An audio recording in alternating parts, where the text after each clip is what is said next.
join a tribe to be safe. Second, they create a culture for the tribe. All tribes have some level of culture.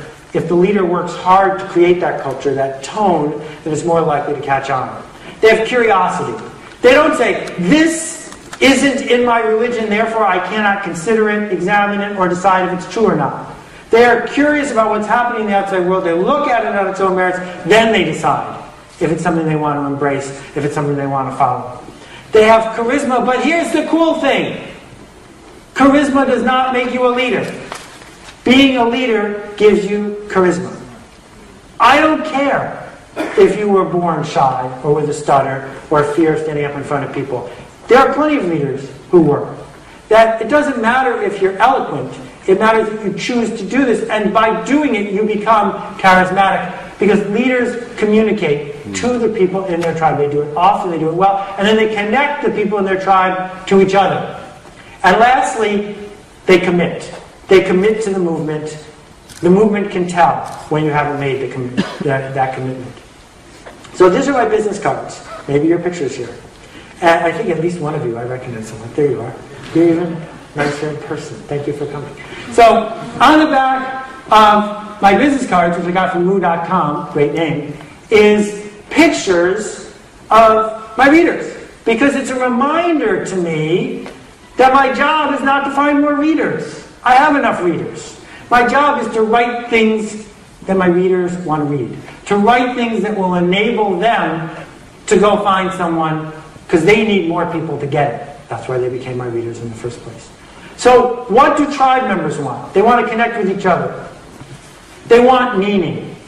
No one has enough meaning in their life. Everyone's looking for more. They want to make a difference. We want to do something beyond ourselves. We want to be noticed. We want to be singled out. We want not just the leader, but the other members of the tribe to see us. We want to matter. And I guess if I was going to sum them all up in the last one, the most important one is this. Most people want to be missed.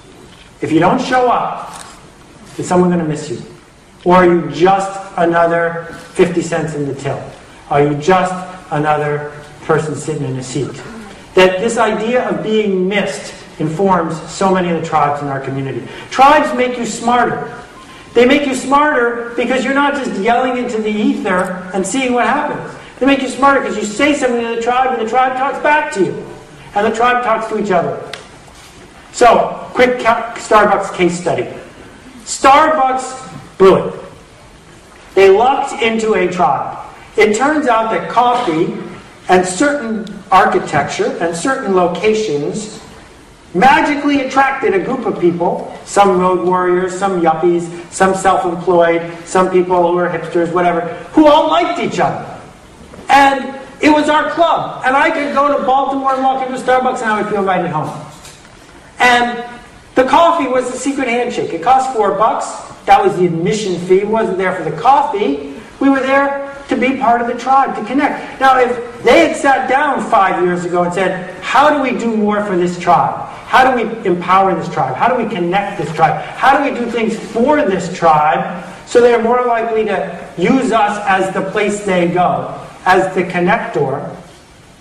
They would be a little smaller today and a lot more successful. But instead, Starbucks said, how can we sell coffee to people who go to Dunkin' Donuts? What a mistake. Because that's the old way. That's about how do we get another $3 from another stranger, not how do we connect people. There are a lot of tools in the toolbox here. I haven't talked about any of them. The Facebooks and the MySpace and the LinkedIn, all the technology tools. I haven't talked about the tools in the real world. I haven't talked about using Meetup to find out, because it doesn't matter. It just matters that you pick tools that work for you and use them to the fullest extent possible by going to the extreme.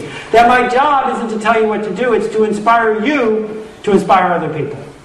That what makes me so excited about talking about this book and working on the book is that this is what all of us need.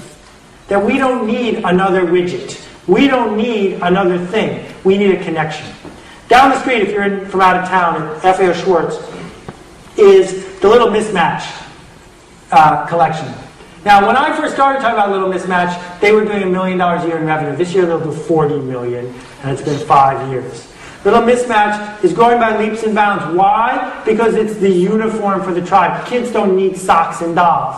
What they need, if you're a 12-year-old fashion-forward girl, is the ability to go to your friends during recess and say, want to see my socks? Right? Want to see my socks? I can even do this. Want to see my socks is the uniform of the tribe. And as long as Little Mismatch understands that that's what they do for a living, they're going to do great. It's about this. If I had a button, it would say this. Am I doing it for my tribe or to my tribe? For versus to. Because marketers do things to people all the time, especially the spammers who call you at home during dinner.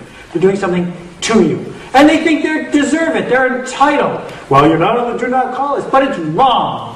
But they do it to us because that's the way it's always been done, because that's their job. And what leaders do, what people with tribes do, is they do it for us. So the last story, I think, down there is about another hero of mine, a guy named Nathan Winograd. Nathan Winograd went to work for the SPCA of San Francisco. Number 2 guy there. His boss looked at the statistics and realized that 4 million dogs and cats were murdered, not put to sleep, but actually murdered every year by humane shelters around this country. That humane shelters were started originally in New York to get stray dogs and cats off the street. Not to let families have adoptions around Easter, but no, to get them off the street, whatever happened to them, the city would pay you money. And Nathan and his boss looked at this and said, this cannot stand. We're taking, within 24 hours of taking them off the street, we're just killing all these animals. They committed, there's that word, to make San Francisco a no-kill shelter. And the insider community freaked out. That's completely unacceptable. When they went to the San Francisco board to get a law passed that would permit them to do this, members from humane societies across the country flew to San Francisco to testify against them. How dare you? It can't be done. It's the wrong thing to do. But they persisted. And Nathan reached out, not to the insiders, but to the outside community, raised more money than had ever been raised by any humane shelter. And got San Francisco to be a 95% no-kill city. The only dogs and cats killed in San Francisco were aggressive or rabid or sick. And I said, well, yeah, that's San Francisco. So he left there and went to Tompkins County, New York, which is a rural community near Utica.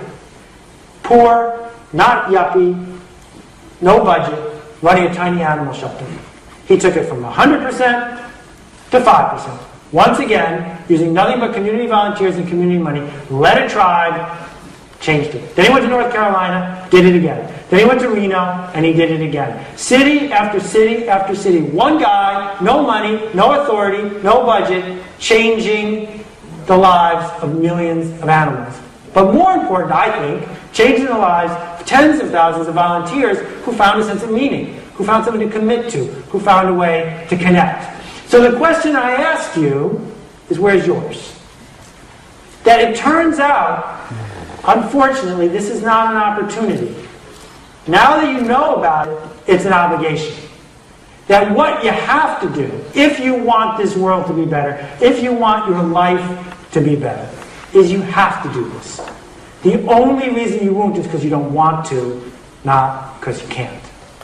And I'm betting, with all the hoops you had to go through to get here, with all your enthusiasm, with all your smarts, that it's you, the people in this room, who can lead that.